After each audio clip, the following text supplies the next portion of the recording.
And today I'm the moderator for this session, and I'm super excited to welcome you all to this session on behalf of AFA and Samayu. So coming to today's session, we will be discussing the interconnectedness of it all. In this session, we will delve into how animals, people, and the planet are interconnected, and how issues affecting one inevitably affect the rest of the two. Undoubtedly, this is a crucial topic which requires a system-based thinking to address global issues such as antimicrobial resistance, zoonosis, pandemics, climate change, people welfare, public health, and animal welfare. It has become increasingly evident in the last few decades that this crisis cannot be addressed without taking animal welfare into the equation, as these issues are deeply intertwined and cannot be solved in silos. This is why understanding the interconnectedness is the first step toward changing the narrative surrounding these issues. In light of this, we have three speakers today who represent experience both outside and within the farm animal movement.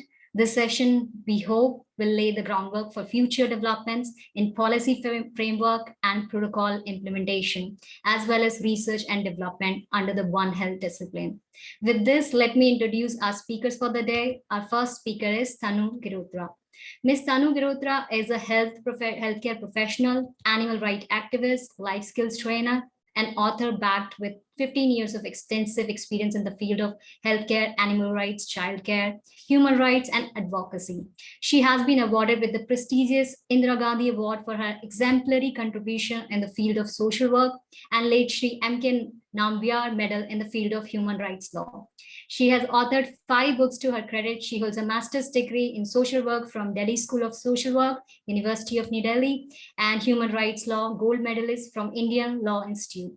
She has served Chacha Nehru Bal Chikitsale, CNBC's hospital, government of NCT for more than a decade. Ms. Girotra has also worked at PETA India and FIAPO for advocating the rights of animals. She has worked in partnership with various bodies such as government, autonomous and legal, corporates, parliamentarians, and the development sector for protecting the rights of both human and non-human individuals. So I welcome you, Tanu. And now moving to another speaker for today's session, Ruli Prayoga.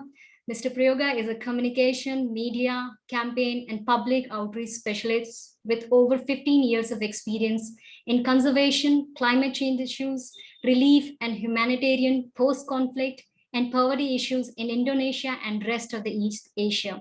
His goals include creating a key message for the community, stakeholders, and policymakers, as well as maintaining media outreach, media events, and relationships in order to spread the message and change people's knowledge, attitude, and belief. Mr. Prayoga is well-versed in data analysis, social media analysis, and interpretations. He has a significant experience in communication crisis management, advanced information analysis, wildlife trade issues, and database development. He has provided training and developed curriculum and modules for public information services of Supreme Court and AGU staff. He also works on capacity building and training for developing the communication crisis plan, public speaking, and media management. His other work includes developing community training for community paralegals on conservation and biodiversity protection, with a focus on illegal animal trade, land disputes, and illegal logging in Aceh, Murea, and West Kalimantan. Now coming to our third speaker, Mr. Dr. Ankur Jamwal. Dr. Jamwal is an assistant professor at the College of Fisheries and Center of Excellence on Water Management at Dr. Rajendra Prasad Central Agriculture University, Pusa, Bihar, India. He's a 2-time gold medalist and also a Best Fisheries Graduate of India awardee. He's an ICAR International Fellow in the field of aquatic physiology. Dr. Jamwal has skills in data sciences, visualization, physiology and biochemistry, sustainable aquaculture practices, and fish stress management. His research is based on the principles of One Health. He has worked to improve the socioeconomic conditions of tribal population displaced by the formation of reservoir through fisheries and allied activities. He has more than a dozen of publications to his credit. I welcome you, Dr. Jamwal and Ruli. And this is for our Audience, please note that our speakers finish their respected talks. After that, we will have a Q&A session. So I request you to please keep posting in the all your questions, comments, and feedback that you have in the Q&A box and in the chat box, and we'll choose the relevant ones and try to answer as many as possible. So now I would like to invite our first speaker, Ms. Tanu Girotra, to please share your perspectives on interconnectedness of all. Over to you, Tanu. Hello, everyone, and thank you very much, Renu, for the lovely introduction. And thank you to AFA for giving me this wonderful opportunity to speak on this much relevant topic, that is interconnectedness of it all. So let me share my presentation now.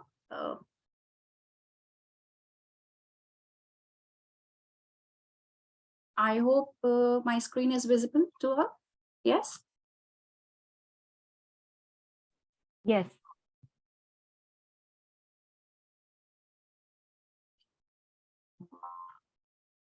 So to begin with, let's understand what is interconnectedness. The answer is very simple, but we can no longer see the links between animal, human, and environmental health, and often ignore the fact that a healthy individual cannot live in isolation. We all are part of larger communities and ecosystems. The climate crisis, ecological crisis, and health crisis are all interlinked. And we must recognize the interdependence of animal, human, and environmental health under one health approach. So let's connect the dots, because animals, people, and planet are one. So we can understand this interconnectedness with an example of factory farming. We have industrialized life on Earth. And in factory farms, or we may call it as intensive animal agriculture, we raise animals for food in mass production for human consumption. And these factory farms are designed to keep livestock such as cattle, poultry, and fish at high stocking density in horrifying and filthy conditions. As per Livestock Census 2019, we have major Indian states who are raising and producing millions of livestock for food for human consumption. And Tamil Nadu, Andhra Pradesh, and Telangana are the leading Indian states who are responsible for poultry farming. Now, it is also crucial to understand the burden of factory farming on human, animal, and planetary health. According to World Animal Health Organization, 60% of existing human diseases are zoonotic in nature, and 75% of emerging infectious diseases in humans have an animal origin. It is also interesting to know that the livestock production is globally responsible for 18% of human-induced greenhouse gas emissions, which is much higher than our total global transportation.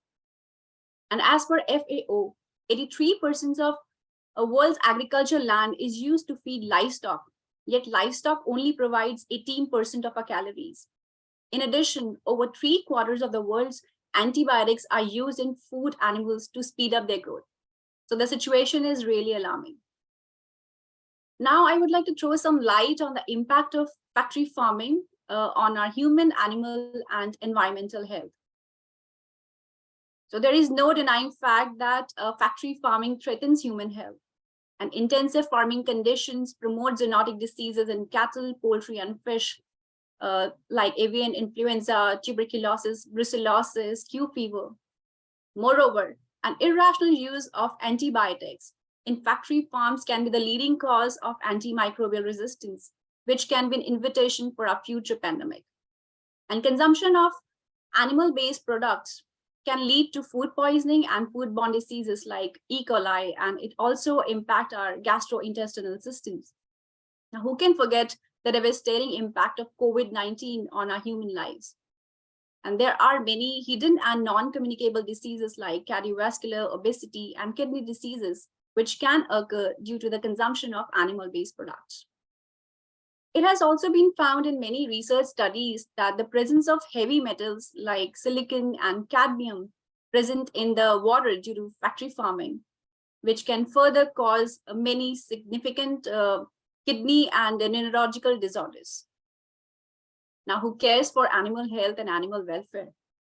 In factory farms, animals are treated as production machines rather than as sentient beings with individual needs, The stress, injuries, and poor animal welfare measures can cause many infectious diseases among these farmed animals, which can further be transmitted to factory farm workers and the consumers. So factory farms also adversely impact our environment, which further cause climate change, biodiversity loss, air, water, and waste pollution.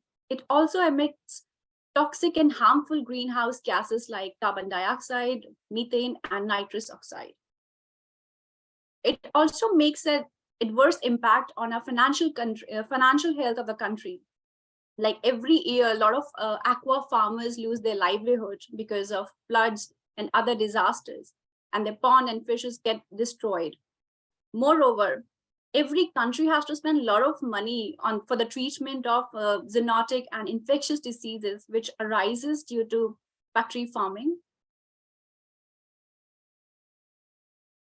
Now, there are many factory farms which are running illegally, and it also violates our existing environmental, public health, and animal welfare laws. So if we want to address these interconnected issues, it is very significant for us to adopt and implement interconnected, or we may call it as One Health approach at global, national, state, district, community, and at an individual level. Therefore, under the One Health approach, we need to look at humans, animal, and environment in totality, not in a fragmented manner. And we should communicate, collaborate, and coordinate with people who protect animal, human, and environmental health. We all are surely going to be benefited with this interconnected approach. It will improve animal, environmental, and human health globally. This would help us to collaborate among all the health sciences. We can surely curb the silent pandemic of antimicrobial resistance. This is going to promote biodiversity. We can preserve coastal ecology. We can prevent air and water pollution.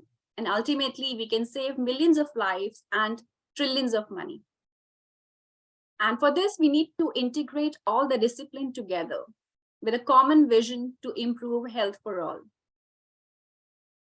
Now, all the stakeholders at global, national, and state level should come together for its effective implementation on ground. We will and we are facing many challenges for the effective implementation of intersectional and interconnected approach. Definitely, there is a lack of political will by the politicians. There is lack of coordination among ministries and government institutions at central and state level. We don't have enough funds to conduct research or develop a systematic communication mechanism. And still we consider our animals as food, not as sentient beings. It has been observed during COVID-19 regarding the cases of data fabrication and data manipulation. We don't have effective communication system till now, and people are not aware of and sensitized regarding the One Health concept. So these are the challenges we are facing right now for the adoption and implementation of intersectional and One Health approach. But we can fix this. We can change our relationship with the environment and animals. And the first step would be to recognize the interdependence of human, animal, and environmental health. We should promote communication and collaboration among representatives of diverse constituencies across human, animal, environmental, and other relevant disciplines. We need to form interdisciplinary teams across human, animal, and environmental health practitioners. We should develop a data sharing system among ministries and departments at the national, state, and district levels. There should be zero tolerance for data fabrication, and animals must be considered as sentient beings. We should also promote a plant-based diet and think of some other alternative, or we may call it sustainable livelihood options for our farmers. Now, why Samayu? So Samayu is a movement of people and organizations who care about the interconnectedness of animals, people, and a planet to create a just and fair world for all. At present, we are working with our 25 partner organizations on the interconnected issues like animal welfare, public health, food safety, and environmental issues. So Samayu has organized a leadership convening on food for a green planet, in which more than 54 experts have participated from all the disciplines. And we are also getting support from our parliamentarians for our One Health campaign. So to conclude, I would like to say that animals and environment are a life supporting system. And if we keep on losing them for food, we will be lost very soon. So this is the time to take an action. Thank you. Over to you, Renu.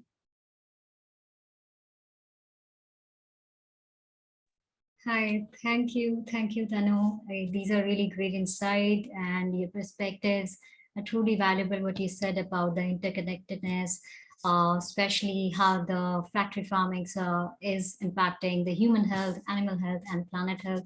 I really enjoyed the talk and how you talked about the different economical aspects of factory farming, which people don't really talk about too much. And you rightly said that there's a need for integration of different sectors to address these global challenges. And interconnectedness is definitely a first step to address these issues. Now, moving on to our next speaker, I would like to invite our next speaker, Mr. Ruli Prayoga, to share his views on One Health, One Welfare. Over to you, Ruli. Thank you, Renu, and then thank you, AFAD, for having me this evening. I think this is the real important talk or discussions to conclude the Asian Farm Animal Day. And the interconnectedness is really core of our movement, because we can build an interface within issues and build a collaborations with other organizations. So I will share my screen now. Okay.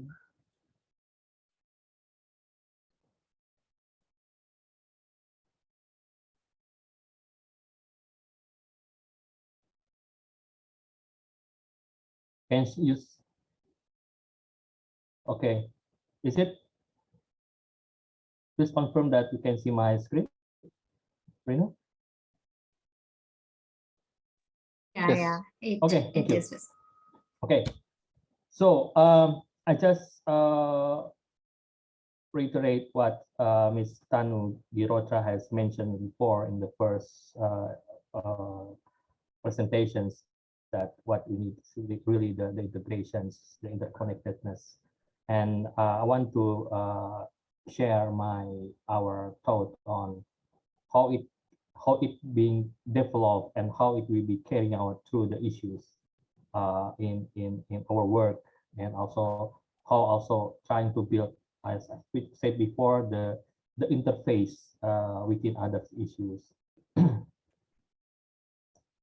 So yes, factory farming, we already have heard this word before, and when we call factory farming, we can see here the scale and impact to others issues like the diversities, climate change, and deforestations, and antibiotic use.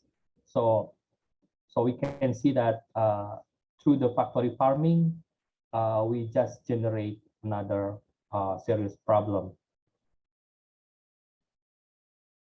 And this problem is growing when we are the meat production is getting higher, and then the population of human is also higher, and the meat consumptions is really big here. You can see that the Asian is 80%, 18%, and will be growing up. So this is the projections of our growing problem on factory farming. And yes, I just want to revisit again what is One Health, One Welfare here, that as an interconnectedness is how we can develop cohesions, correlations between what animal health and welfare, human health and well-being, and environment, what kind of the issues that work around it. So we can see that the animal feed also have really impacted to the environment, animal health and welfare impacted to zoonotic disease, as I mentioned before, and human health and well-being also will be drive the problem on the greenhouse gas emissions, pollutions, land use, biodiversity loss, and also the freshwater use. So this is the real big problem ahead us.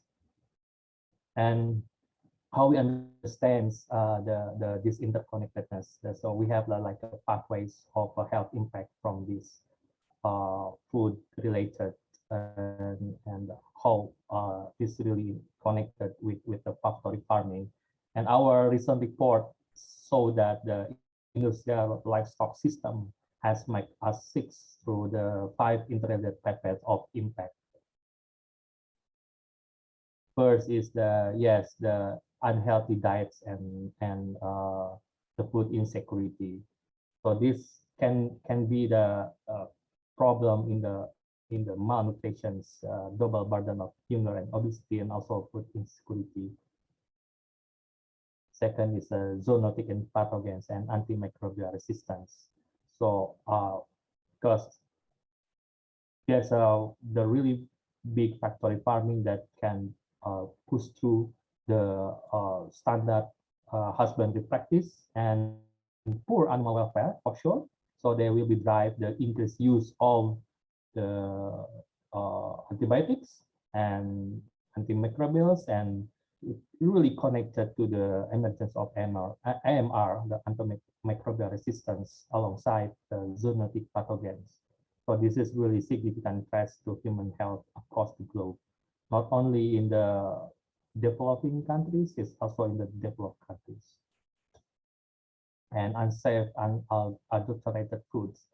Yes, this is talking about the foodborne issues and chemical hazard that's already mentioned before. Is just trying to get in the fact that yes, we will facing the pathogen, chemicals, and toxicants around our food.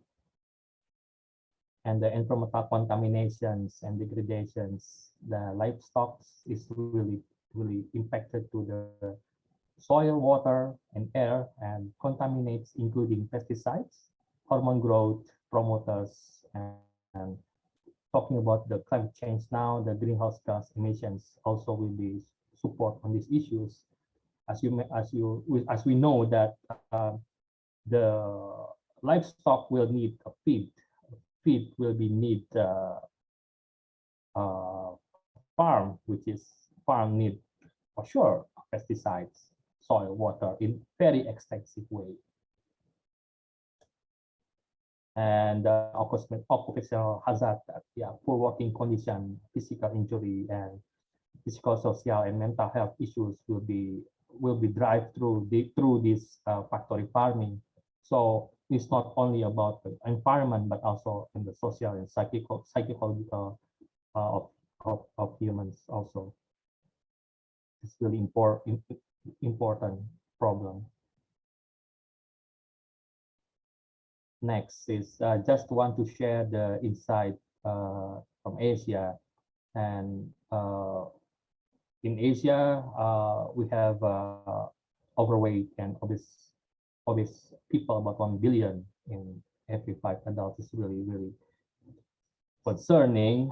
And the industrial livestock system or factory farming now is being replaced the smallholders and pastoralists and traditional livestock. And want to highlight the use of antibiotics in factory farms. It's really double. I will share the recent study from Indonesia also later. And almost 33% the elevated levels of multi-drug resistance are present in farm aquatic animals. This is from our latest research. And in China, nearly 80% of children has been detected with veterinary antibiotics in their urine, consequences of the overuse of veterinary antibiotics. So this is really concerning situations based on the what's happened on the factory farming. And for the unsafe, unadulterated food, there's more than 2 million deaths per year from foodborne illness. It's about factory farms, about the foodborne bacteria from salmonella and others. And poor food safety and animal feeds can often contaminate with chemical like dioxins. So yeah, the ASEAN factory farms also have been associated with forced labor, children, and trafficked workers.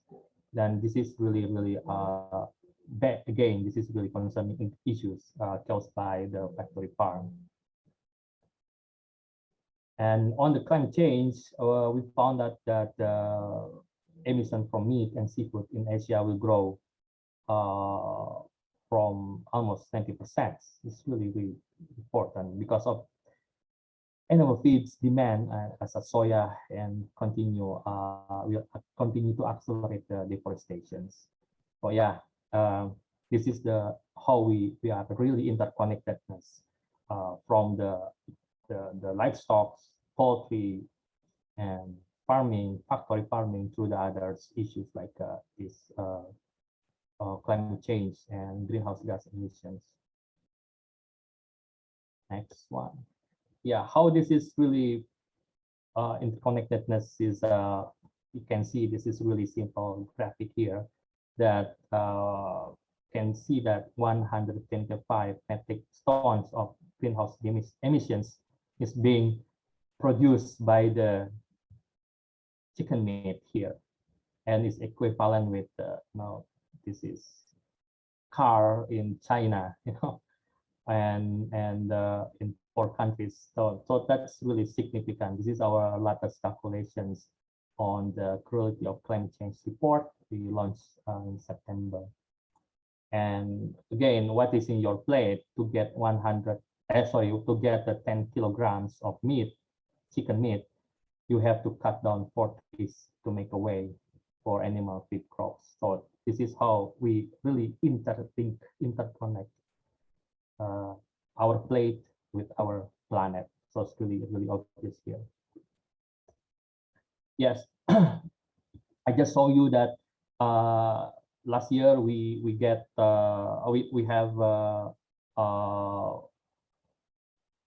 chicken meat testing on the AMR, and we found that those antibiotics is being found to contaminate our sample, and really it's really concerning also. So yeah, it's so that the low welfare issues will be affected the use of extensive antibiotics, and in the end we will facing the next phase of pandemics on the AMR. So this is really concern and alarm us, especially in Indonesia. And I just want to share what is the people concerns about the possibility pandemic and superbugs. So I think in Indonesia also we have India, Thailand, and Indonesia system from our global AMR pool in 2020. So yeah, we can see that most people is really concerned actually, and we need to follow up this informations on how we really develop really effective communications to push through these issues and then gain their those people to really speak out, to really join the movement, and to really support the needs of the farm animal welfare as an important issues to others as our interconnectedness. And this is share my Indonesian consumer survey here that yes, they really concerned actually 63% about links between chicken farming, zoonotic disease, and antimicrobial resistance. So and they say that mostly the producer should be responsible for the chicken welfare. So means that people concern is there. So what we have to follow up that, to speak with them and to gain their uh, uh, support to join our movement, and to really bring this forward on the how we can reduce the factory farming. It can be reduce the concerns on alarming situations on our food system. And this is something that we can over as our one of the solutions, that by eating 50% less meat and adopting the higher welfare meat consumptions, so we can really say that 20 million cut off the road in China, which is equal to 210 million metric tons greenhouse gas emissions, or equal to 1 million cars, which is really significant, and I know we can do it in that way. And what is other recommendation is, yes, we should have shift in mindsets and shift in to cost and pricing, shift to adjust transitions, power influence, sustainable and healthy diets, regenerative and agroecological system, a shift to higher animal welfare standards, and shift in trades. And what is the most important things here? We have to shift our mind, our focus to one health, one welfare approach. I think I will stop, and thank you, Renu. Over to you. Hi, thank you, Ruli. It was a great talk, and I must say it was an impressive presentation, especially the data that you have shown from Indonesia, China, India. Like, it is impressive and also quite concerning, especially with antibiotic resistance. I'm really glad of you showing us, these data, and for sharing your great insights. Now I'm going to the next speaker. I would like to invite Dr. Jambal to present his views. Over to you, Dr. Jambal. Thank you. So thank you, Renu, and just share my screen straight away.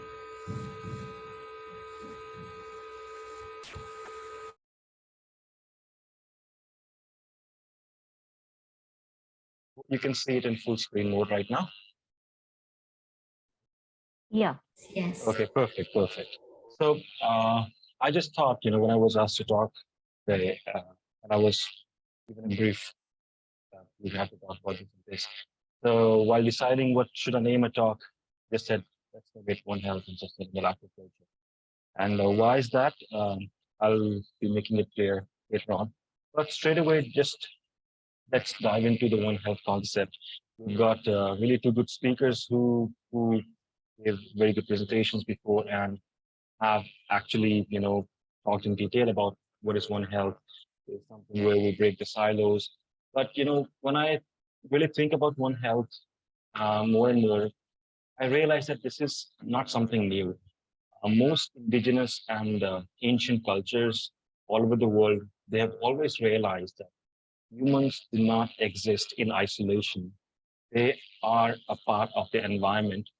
So which is why, in the cultural practices, they give great emphasis to trees, to the rivers, to the animals around them, and they look at them with reverence because they understand that, if this harmony between environment and humans goes off balance, then survival of human beings as a species is not possible.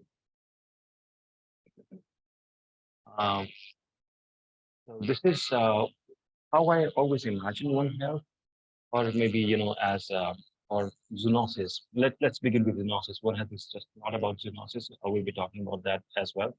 Let's just begin by talking about zoonosis, because a lot of people, when they talk about One Health, they mostly resort themselves to zoonosis. So environment usually acts as a repository of pathogens, because an animal, say for example, bat, can have a pathogen in this animal, and the pathogen can get transferred from one animal to another if there's a lot of stress in the environment, because that's how disease is spread.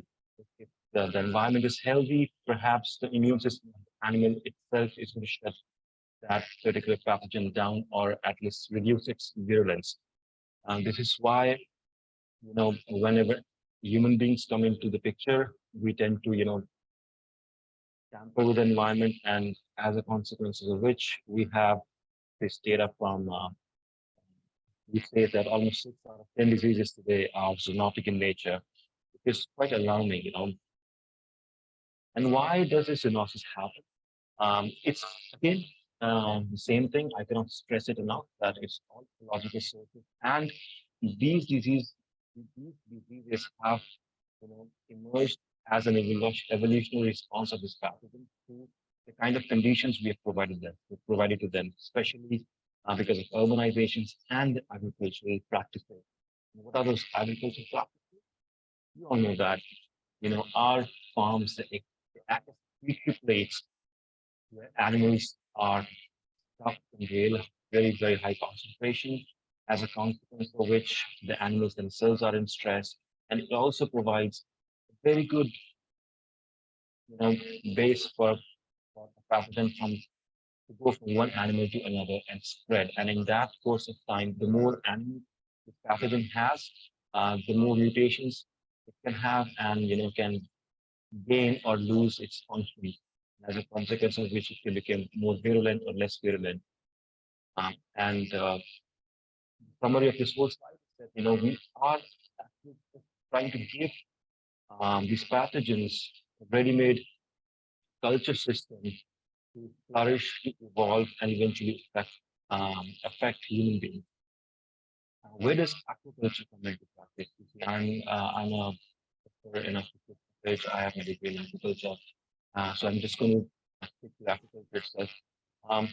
We're lucky that a lot of diseases that are present in the fish are not zoonotic in nature. They are, for example, Toxoplasma gondii, and there's some bacteria that can affect immunocompromised individuals. There are certain parasites that live in fish, and when we consume them, we can be infected by them.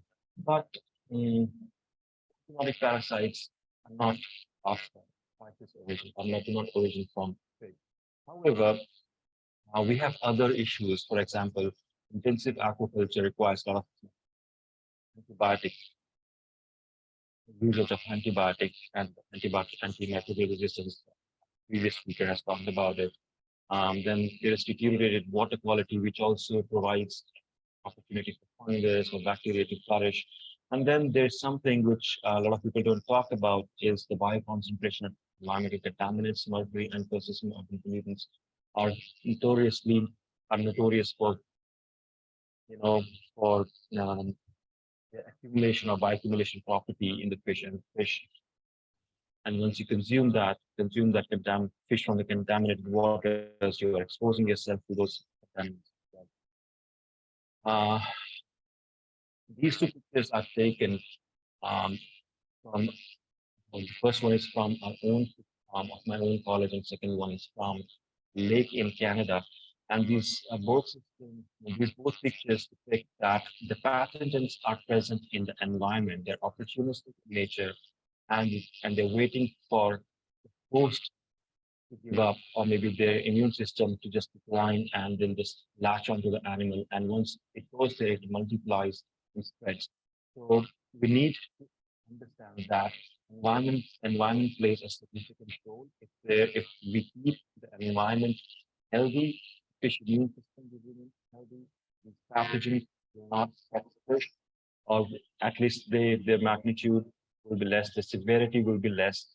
And we also need to talk of something called biosecurity measurements, where we need to make our farms biosecure in a way that the pathogen, if a farm is infected by a particular pathogen, let that pathogen not escape from your facility, or even let the fish not escape from your facility. The contaminated water, prevent it from escaping your facility, because it's very common practice, and you must have seen it if you visited cages or ponds. If you have infected fish, the fish tends to float up near the surface of the water, becomes an easy prey for the bird. The bird eats the fish, drops some parts of the same animal somewhere, probably in another pond, and that's how the disease gets transferred from one fish to another, from one farm to another. So this is all about, environment and aquaculture practice. But we should remember that disease is not just physical in nature, and nor are the effects. One health is way beyond the physical disease. And this slide I have intentionally put here to emphasize on this. I'm going to explain a small case over here, and I hope that with that, the whole One Health perspective, not just with respect to agriculture, but overall, with the entire animal industry or maybe any industry per se, gets clarified. So let's start over here, where I've written mental stress. Imagine a person having a pond, and this person, because of his bad management practices or very high stocking density, loses his stock to diseases or his fish or the shrimp dies. As a consequence of which the person goes into mental stress because there's a lot of financial stress right now. Excuse me, Dr. Ankur Janwal. Yeah, please. Yeah, I'm sorry to be interrupting, but there's a problem with the audio. Can you hear me now? A little better, but there is some disturbance at the back, in the background. Sorry. Is it better now? No. No. Just give me a five. Just give me. Sure. That's what we will. Yeah.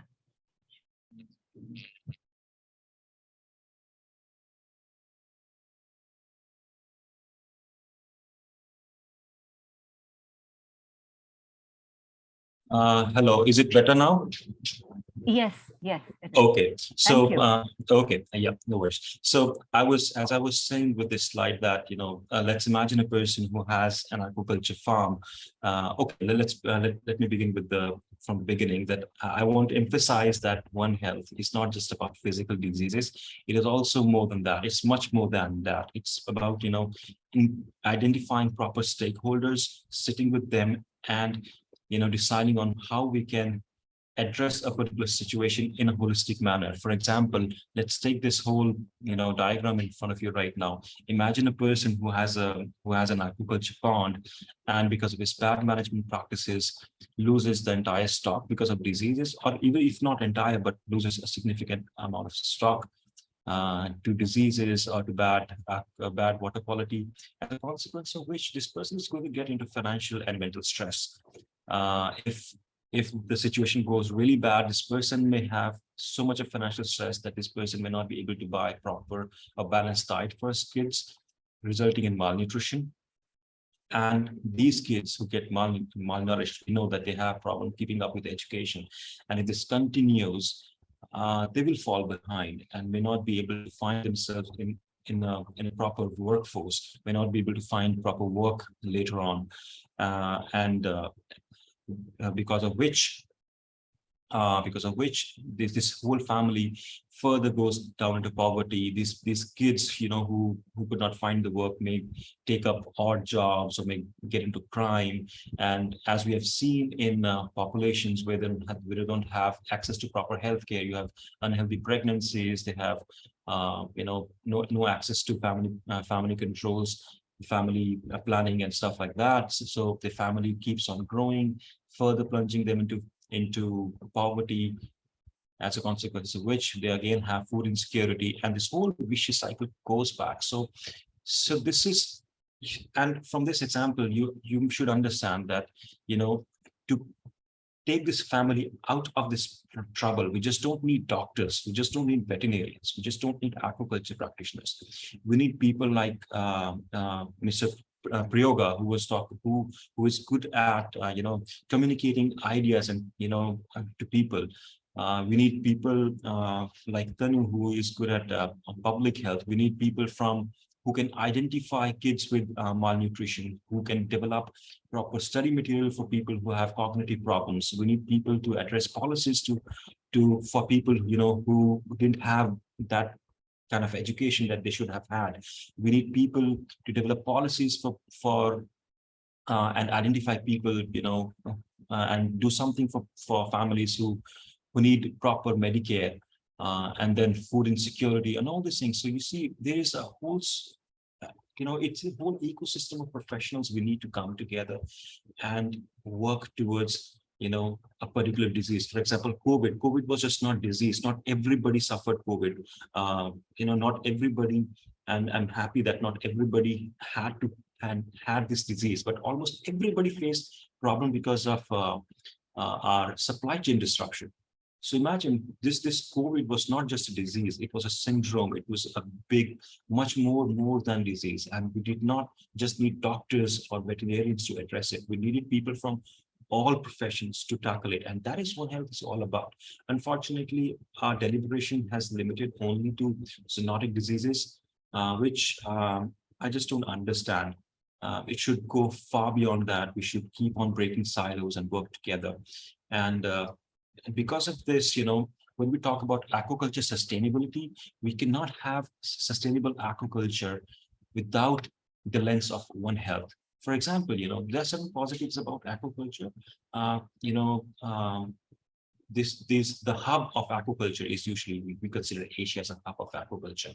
So when so all those people who are involved in aquaculture or allied activities, they earn money from it, and they, as a result of which they can buy food. So aquaculture has the capability of poverty alleviation, to reduce malnutrition. Fish itself is proteinaceous and rich in nutrient and essential fatty acids and all those things. Fish has lower carbon footprint with an asterisk, conditions applied, but most of the fish, they're very efficient converter of dietary energy into body mass. And it also has very low spatial footprint, because you can also utilize not just the surface of the water, but also the depth of the water. So you have better utilization of the whole thing. But all is not well in this sector. The biggest problem is that we have prioritized economic gains over environmental health. For example, shrimp is a big industry, and just to gain more and more money out of shrimp farming, people are converting mangroves into shrimp farms, which is an issue. There is an issue of bioconcentration and biomagnification of pollutants in the fish. Some species, for example, shrimp, they have really high carbon footprint. Gender inequalities and bonded labor, especially in the post-harvest part, where which employs mostly women for peeling the shrimp, or in the processing industry, there is a gender gap, pay inequality, and issues of bonded labor. There is also there are well-known cases of pathogen spillover, where your fish that you have in a farm or in a cage gets diseased, but when you release the diseased water or the water into the wild, it carries the pathogens with it and infects the local fauna. There's loss of genetic biodiversity. If your fish from your farm escapes, then of course you have antibiotic overuse and AMR. So what we need to do is, which I also thought, Mr. Prayoga also wanted to kind of emphasize, was we need to decouple human health benefits from negative environmental and social impact. What I mean is that, yes, if you want to have animal industry, if you want to have poultry industry, if you want to have aquaculture, it's fine, as long as you decouple it from the ill effects or any kind of effects on the environment. We need to segregate them. We need to innovate. We need to come up with the technologies that do not affect environment right now, in the future. Sorry. So we need to decouple these human health benefits from negative environmental and social impacts. And that is where the aquaculture should be heading in the future. I'm just briefly going to talk about the three cogs of the entire One Health: animal welfare and environmental welfare and human health. Animal welfare, it is a big part, but the big part of entire animal industry, not just aquaculture. But the biggest problem with fisheries and aquaculture is that there is serious lack of understanding on what kind of bad effects does stress or lack of animal welfare has on the fish or in the stock that you have in the pond. We really do not have a clear-cut guidelines as we have for terrestrial animals. We know that a cow feels pain, but a lot of people don't understand if a fish or a shrimp feels pain, or it feels discomfort. Our farms, as I've already said, they act as petri plates for diseases. So if you have a lot of animals stuffed into smaller places, they are just going to, have diseases. They're not going to be happy. So our goal should be, if we have to have aquaculture, we have to have poultry farming, we need to keep animals happy for as long as they are in a system. Then there's a problem of zoonosis because of all the bad practices that we do. There are environmental effects. I cannot emphasize enough about the kind of problems we have created because there's excess of land and water usage. There has to be water if there has to be aquaculture, right? So a lot of people, they talk about mangrove destruction, but there is also an issue of groundwater depletion, because in places like where I am, most of the water that people source for aquaculture is through bore wells, and they suck up so much of water from the ground that it just surprises me. And then there's an antibiotic use, which has environmental effect, because antimicrobial resistance not only affects us, but it also affects the animals in the wild. Nutrient effluents. Fish has one of the highest requirements of protein and nitrogen, and our diets, the aquaculture diets, have really high concentration of nitrogen and phosphorus, which the fish cannot absorb in the body, and a lot of this nitrogen and phosphorus gets solubilized in the water of the pond, and when this gets released into the atmosphere, it may cause eutrophic conditions in the wild. Then disease spillover, fish escapement, and poor policies and the implementation. I've already talked about this previously. I would like to talk specifically about inland shrimp that has been practiced in India.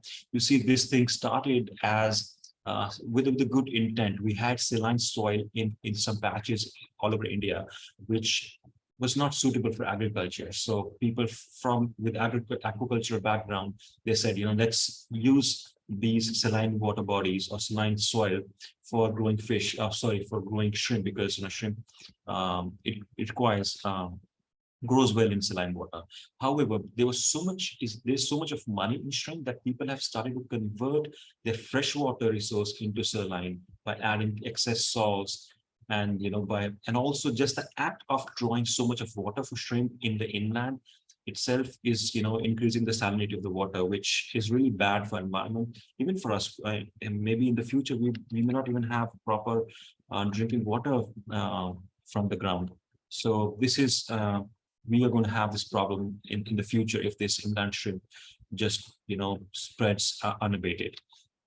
Human health. The reason why I'm talking about this at the end, because this is important. Whatever we are doing is for human health. We need to take care of environment. We need to take care of animals, but eventually we also have to think about our own species. And let there be no confusion that we cannot survive without animal welfare. We need to have good and balanced ecosystem. Aquaculture, as you know, it provides direct employment to 20 million and indirect employment to 100 million people, especially in the Asian countries, which means these people have now access to Medicare, they have access to buy food for them. So, this aquaculture directly or indirectly contributes to human health, especially in the rural areas. But there are issues such as gender inequity, exploitation of labor, and there's serious lack of oversight in a lot of Asian countries. There is also a serious lack of biosecurity measures. The shrimp industry is awakening to this because of white spot syndrome that is affecting this industry. But unfortunately, biosecurity measures, we do not see them in the finfish sector, but this should be a priority right now. One of the reasons why this does not happen is because, suppose there's a fish farm who implements these biosecurity measures, treats the water before it goes out, or maybe there are different biosecurity measures. We can talk about it later. But the problem is that there are no direct benefits of implementation of these biosecurity measurement to the person who's involved in the post-harvest, because he's not working in the aquaculture farm. But this is the reason why the people who are involved indirectly or directly in the aquaculture sector. Not everybody thinks about biosecurity measurement, but this has to come up. People in the poultry, they have understood it because because of bird flu and all those things. But in aquaculture, we're still far behind this, far behind the poultry industry and the cattle industry. Then there is lack of traceability of produce. Suppose you go out today and see a fish being sold in the market, just ask this person, where is this fish coming from? The chances are this person will not be able to tell you exactly. In the villages, it's fine because it's a smaller area, smaller ecosystem. But in cities or in the larger areas, I'm pretty sure you won't be able to find the origin of the fish that you ask for. And if this happens, there's no accountability. You see, this fish, I know that I can produce fish in any way, and once it's out in the market, it's lost. Nobody can reach back to me. And I have, if they find excess antibiotic in it, if they find disease in it, there's a very slim chance that will come back to my farm. So there's a serious lack of traceability of news in this thing. And then finally, we cannot talk about sustainability as long as we talk about better resource management. I was reading this very insightful review paper just last week, and it says that, I was surprised by the kind of data they presented. Up to 40% arable land globally and up to 30% of cereal crop production goes into animal feed. Just imagine this land and these cereals could have gone to, we could have used them to feed poor people in Africa or in India or any other country, but instead what we're doing them, you're converting them into feed and feeding into our dogs. About 23% of the fish that we capture goes into non-human use, especially the fish meal. The problem is that this resource, which could have gone to human feed, is now going into animal feed, and this animal feed gets converted into something which is much more expensive. Suppose you catch a fish. Fish from capture is relatively cheaper. I mean, there's a spectrum, but it's relatively cheaper. For example, anchovies or maybe sardines, they're relatively cheaper than the carp. So what this industry, the feed industry does is that it purchases this cheaper fish from the capture, dries it up, makes it animal fish feed. And when you feed, and this fish, which you source from the aquaculture farm, is much more expensive. So this human now, he should have, purchasing a cheaper fish should be his right. But instead, all that fish is being converted into more expensive aquaculture product. Now, if a person wants to buy fish, he will have to purchase much more expensive fish from a nearby farm rather than what he would have got from the capture. So this whole thing is called fish feed trap or fish meal trap, the whole thing. So we need to manage our resources, and one way to do is proper resource selection.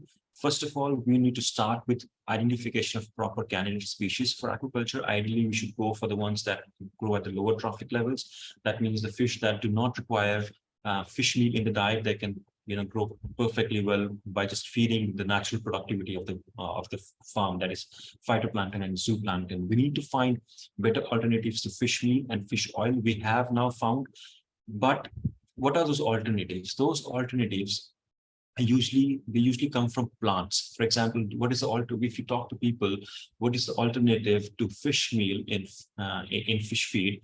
People would say it's soybean. But plant-based feed is not always better because, if you go and read about soya cultivation, you'd see that, vast amounts of forest land is being cut just to grow soybean to feed the animal feed industry. And this is, ridiculous. So what we need to do is, we need to find better resources of this. And there is research going on in this aspect, and we have found some very good results as well. And this next point, which I've highlighted in capitals, is that, this is... Excuse me, Dr. John. I'm about to finish. This is the last slide. Yeah. So use of crop residues in animal feed can replace almost 1,000 million hectares of cropland, which is almost 7% of world arable land. So if we really, think about proper resource selection, we can actually free almost 100 million hectares of cropland, which can be used to grow food for humans and not just for animals. Water resource, we need to select proper water resource and also its quality, because water quality also affects the fish, that the kind of fish people eat. Effluent disposal and discharge is very important, because the effluent from the farms can have pathogens, can have a very high nutrient load, and it needs to be properly treated before it is discharged. A lot of people think that recirculatory aquaculture system is a better alternative, because you need less water and you can just use the same water, recondition it and use it again and again. But the amount of electricity and amount of energy that is required to run a recirculatory system has very high carbon footprint. So we need to think about this as well. Finally, food security through fisheries and multi-aquaculture can be achieved only through multidisciplinary approach. We need people from biology, physiology, fishermen. We need all the stakeholders, because it's not just about human health that you have to think about when you think about One Health. You need to think about interconnectedness. You need to think about how all these people, they can come together and work together for a better world and for better industry. I can refer you to this one of my talks on fish welfare, and this is a paper which we wrote, I think 2 years ago, which talks in detail about One Health approach in making aquaculture more resilient. And with that, I think I have exceeded my time. Thank you for your patience listening. Thank you, Dr. Jamwal. It was a great presentation, and you have shared quite a lot of insights, covered about One Health concept. You talked about different zoonotic factors, evolutionary pressures, urbanization, how the usage of antibiotics is causing these, Western patterns. You talked about One Health in context of aquaculture and how it is not just physical, but also mental. That's a very great point. And you talked about different collateral damages, related to One Health, and you wanted to address about the root cause of the disease, the physical manifestation, as well as, like I said, collateral damage. And you also covered aquaculture sustainability in a very neutral perspective, showing both the positive and the issues that we have with the current aquaculture system. You explained how aquaculture is also important for the employment in different countries, and talked about need for importance of biosecurity measures, how animal agriculture is using a lot of arable land for animal feed, and a lot of great insights about better resource management. So thank you so much for your talk. Now I think we have covered all the talks, and the floor is open for questions, comments, and feedback. I request all the participants to ask questions if you have to our speakers. Thank you.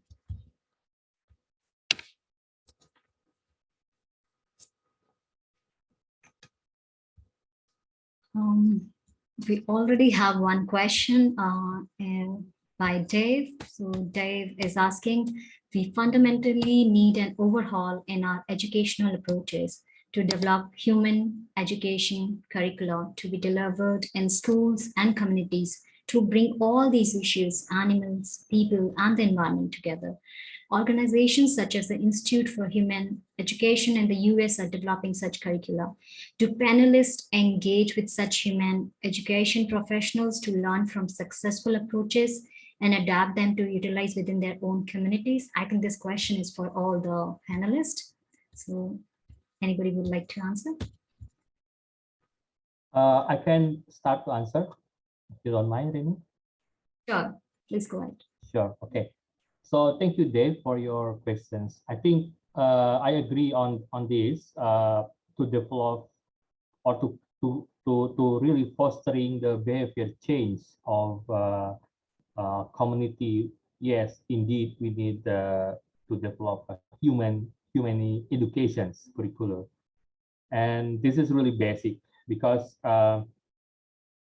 what is currently right now is we're not really being taught that the animal is they sentience, so they have their right, So we will fall into the situation that again the animal is part of our food, and that's really bad. So yeah, to be frank, in Indonesia context, for example, we are not really in the more formal way, as you suggest, as a curricula here. But I think we, in my experience, we've been taught this on the more on the religious thought. In Indonesia, is almost 70% is Islam. And in Islam, we've been taught that we have to also to respect the animal here, that they are sentient. So that's in our religion's thought already, but it's not being capitalized as a curricula and then being taught globally. But I think this is really interesting and really important to be followed up. Over to you, Reno. Thank you. Thank you, Ruli. And Can I comment on sure, this? sure. Okay. Yeah. Thank you, Dave. And as somebody, who's teaching aquaculture in colleges, I really feel what you're saying. We really don't have even a single topic that talks about animal welfare in our curriculum. And I think organizations like Samayu and all this, they can come together, because these are the people who work with policymakers, and they probably can, bring a real change. Because our curriculum, especially I'm talking about India, especially the government and government institutes, is designed by people sitting in New Delhi, the capital of our country, right? So these are people who sit over there and they decide what we get to teach in our classes. Of course, I can go and talk about animal welfare in the classrooms, but unless and until we have something real or substantial in our curriculum, I don't think everybody's going to talk about it. So yes, we need to have real good talk about this in our curriculum. And to continue with what Mr. Prayoga was talking right now, that and I said this in my talk as well, right in the beginning, that almost all cultures and religion, they have this aspect of respecting animals, respecting environment, the kind of what kind of relationship we should have with environment. And for people like us, who are presenting today, we are the people who go in between to the society and can talk, give lectures and talk. We need to understand the perspective of the way, the kind of the thinking these people have, the farmers have. They're more religious kind of people. They're people who are more God-fearing. So we need to convey a message in a manner, or package a message in a manner that they can more feel connected with. Suppose Mr. Prayoga was saying the population is more Islamic, so maybe we need to package the information in a way that makes more sense to people following Islam. For me, I can package my information in a way that makes more sense to people following Hinduism or any other religion for that matter. So we need to really, and again, One Health, we need people from all walks of life. We need people for this to happen. We need people, policymakers. We need people who are scientists. We need religious practitioners. All these people to come together and talk sense, and eventually come up with ideas that make more sense to general public. Because unless and until we do that, these things are just going to circulate amongst us. We're going to have webinars like this, and we may not be able to have real impact in the field. So we really need to think about how to package our information, what to teach to our coming generation. That's all. Thank you. Thank you, Dr. Jangwal. Can I comment? Yeah, Ruli? sure. Yeah, so I completely resonate with what Dave just mentioned. So I'm really glad to share that we have many organizations in India who are working on humane and compassionate education. and they are trying to transform our educational curriculum and to include our animal welfare as a subject. So to name them, I think PETA India and Straw India, they are doing, I think, incredible work for the inclusion of animal welfare. And in terms of university, I think IGNU has started a course on animal welfare. So I think in India, we are doing a great job and still need to do a lot of work. And Samayu has just conducted one painting competition in school last month for the celebration of National Nutrition Month. So till now, we are doing good, but there is a scope to improve and to work at, I think, all the levels, at individual or maybe at schools or communities. So I think so far so good. But yes, I think together we can work more to achieve this interconnectedness. Thank you. Over to you, Rin. Thank you, Tanu. And coming to the next question, this question is for Dr. Jambal. So our participant is asking, could you please share with us the research about methods of disease transmission in aquaculture? For example, the role of birds in spreading the disease and the overall spill of antibiotics in case of flood.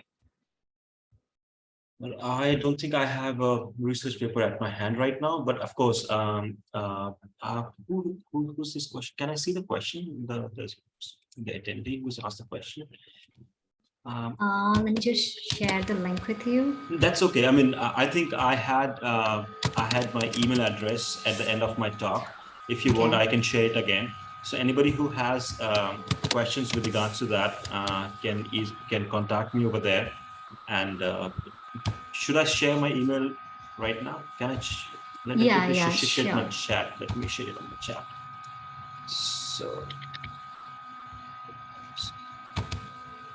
So this is my email address. If if you need some more information on it, please send me a message and I'll be very happy to respond to you.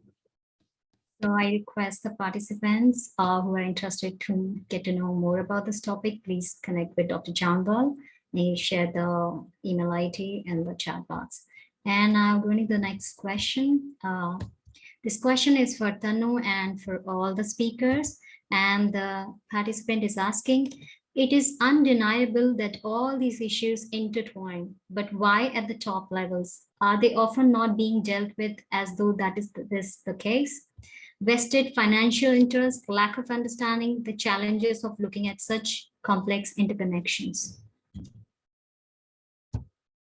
So thank you for the question. I think there are multiple reasons for that, not just individual factor.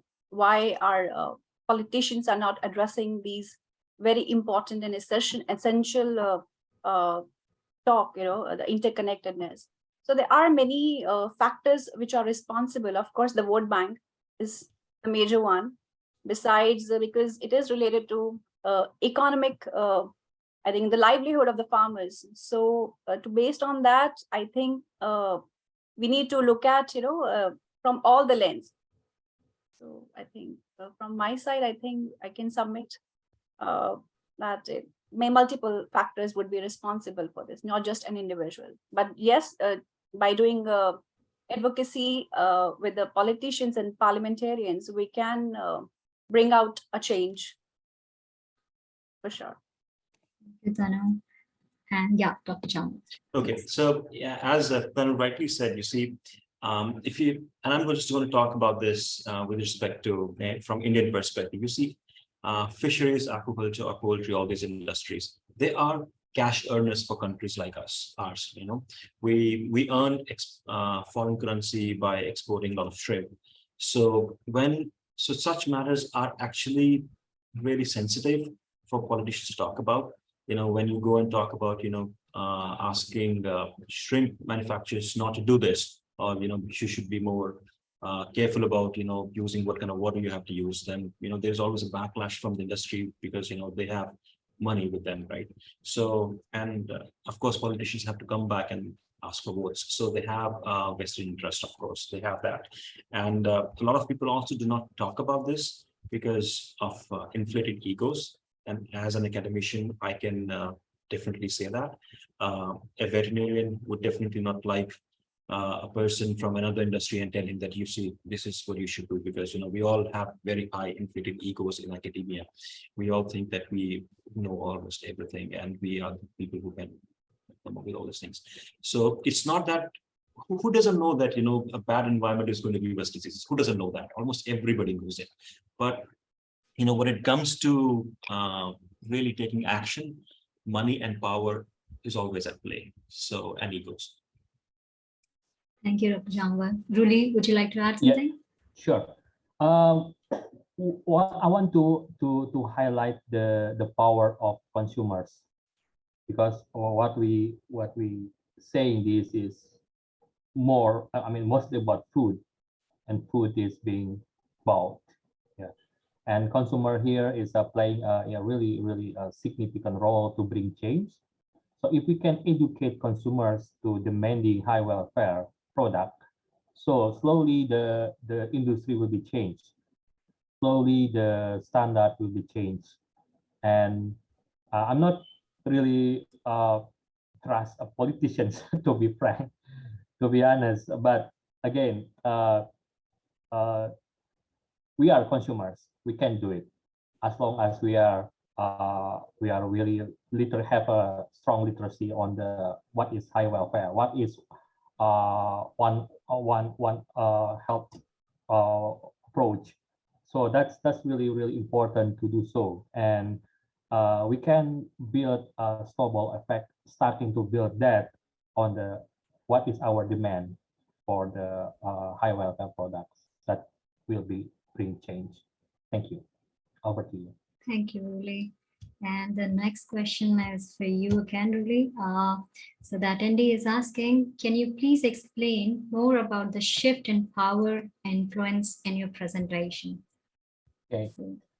Yes, the shift here is more on the change your knowledge, attitude, and practice. That's really important. And why? Because that's become the basic of to understand the system itself, and to really prominent on delivering this message. And what is the influence here? Influence means that we have the ask. What we ask, we have asked. That's the influence.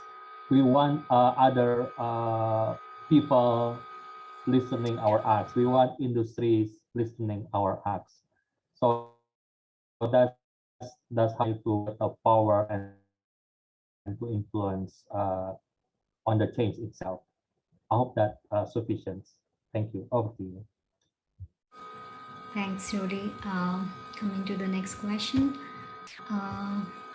So this is open for all. It seems that the connections between animal farming and disease should be huge interest globally right now, yet it seems to be largely ignored. Any ideas about how to overcome this and make the right people pay attention? Who would like to go first? Yes, Dr. John. I can talk about it. You see, not everything is with the policymakers. As Ruli rightly said before, as a consumers, you should ask for sustainable food. You should be the first ones to come up and say that, if you have two things in front of you, one is sustainably produced, another one is not, you should be one to willing to pay a bit more and purchase more sustainable thing. And once you start doing that, everybody's going to listen. Everybody's going to listen, because consumers are the ultimate, is the king, they have the power for this. So the only thing that can happen is that you should go and start demanding for sustainably produced food, and people are going to listen to you. Thank you, Dr. Jamwal. Anybody So, else would like to can I? add? Yeah, Can sure. I? Yeah, so in my opinion, I think we need to adopt a comprehensive and regenerative approach if we would like to address this very essential issue. So alone, we cannot make any difference. So if we are pushing the government to bring out a change or come up with a policy, so it has to come up at all levels, I guess. So we need to understand, we need to do some kind of cost benefit analysis or some kind of RCA, that is root cause analysis. Then only we can push everyone to adopt the ethical means of livelihood, or the consumers to adopt a plant-based diet. So I think multi-sectoral and multidisciplinary approach would be essential. Would like to bring out a change. Thank you. Thanks, Tanu. Renu, yeah, I just Yeah. want to add on that. Sure. Actually, if we trying to read the recent publications on the antimicrobial resistance (IMR) worldwide, I think it's already catch the attentions. WHO also has announced that this is really become a potential potential pandemics. And it's already announced that almost 75% of the antibiotic use is being in farm. So means that there's already a bold message on how this is related. One thing that we almost forgot here, also the role of the industry itself, the role of industry who willing to change, the role of industry who have shifting again, back to my presentation on the shifting. They shift the business standard to get more sustained. So shifting to the more sustainability, that's also become the key to overcome these issues. And in the end, I hope, so this is my hope, that all the business is transited, to more sustainable food system, and we can at least reduce what is our concerns in our discussions here: the health issues, climate change issues, the disease issues. So yes, consumers, industries are really playing an important role on it. And yes, talking about the policy in all sectors, and also the implementations, and the people power movement to ensure that's happened, also really, really important. Thank you, Renu. Over to you. Thank you, Ruli. And I have a few questions for the panelists. I think we covered all the questions of the attendees. Yeah. So my first question is for Ruli. What are your suggestions for a just transition from industrialized livestock production towards ecological systems that produce sustainable plant-based foods? Can you please elaborate on that? Yeah, I think one thing that really highlight on that issue is we have to transform our food system. We have to change the factory farming systems. We have to really understand the impact of that to all sectors, as I explained. Then we can find, actually it's already there, the plant-based options. So that's the transition. First, we have to really shifting the mindset of factory farm. Then we can start to finding or to really develop the more sustainable food system through the plant-based food. I think that's the something that I can share. I mean, this is really a longer time, but I know it's really, really tight time, but at least that's sufficient enough to explain what this is all about. Thank you, Renu. Over to you. Thank you, Ruli. So my next question is for Dr. Jamba. Can you hear me? Yes, I can hear you. Yeah, so I just got interested how you were talking about aquaculture sustainability. So would you like to elaborate on what would be the starting points if we start talking about, sustainability? How should we approach that from the current status that we have? We should start thinking about, the first thing is we should start thinking about the understanding what's the relationship of aquaculture with environment, the kind of inputs we have. For example, starting from land, the kind of land you have. If it's a wasteland, I mean, we may use it. The place from where you source your water from is important. What kind of feed you're giving, what are the ingredients in it. So basically, maybe just, take about 10 to 15 minutes and really think about the relationship of your food or the fish or aquaculture with the environment. Maybe, if you just start thinking about it and you start drawing connections, and maybe then that's how you start picking up. That's how I do, that's how, when I think about aquaculture, I start picking all the inputs that I have, and then I start making them start to think that how can I make this more sustainable? What's wrong with this input, or what's wrong with that input, and what we can do about it. Thank you, Dr. Jambal. So my next question and the last question is for Tanu. So Tanu, you talked about how animal farming, affect economic growth. So it was really interesting to know all that. And I would just like to ask you, what do you suggest are the solution to reduce the impact of animal farming on the economy? Yeah, thank you so much, Redu, for this question. Yeah, again, I would like to mention that there are multiple reasons, multiple factors which impact factory farming. Like, there's no individual factor. Okay, when we talk about the economic concerns, so like the demographic or the climate conditions, the political issues which is going around there, and socio-economic and psychological, spiritual and religious reasons are also getting affected or can make an impact to this. But yes, I think the government, as consumers, I think we should promote sustainable, I think plant-based livelihood options. And it is for all of us, if we adopt plant-based vegan diet, that this would definitely solve many of our problems which arise due to factory farming. Thank you.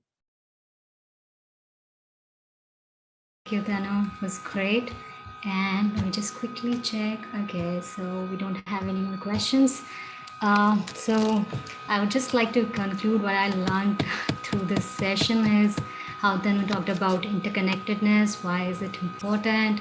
And this is the first key step to, address some of the global issues that we have these days, the antimicrobial resistance and assays.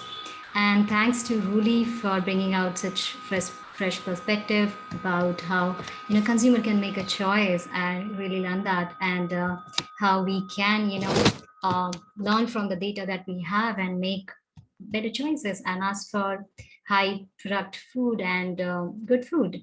And it was a great learning from Dr. Jambal, where he talked about the goods and the bads of aquaculture, and how we should not just negate the existing aquaculture that we have, and how we should identify the problems with the current ecosystem and aquaculture system, and how can we come up with solution that can change those issues and still provide to the people who are involved in aquaculture practices.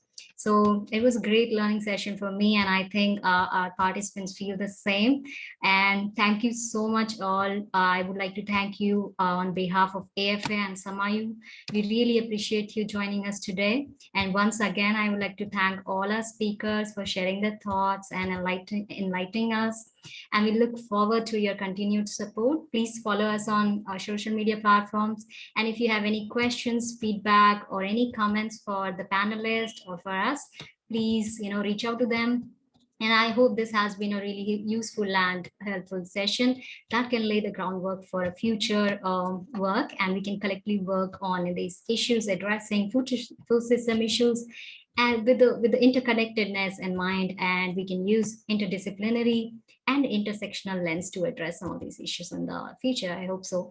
And as we would all agree by now that realizing connection is the key step in addressing these complex global issues. Thank you so much. And it was a great session. Thanks to all. Thank you very much, everyone.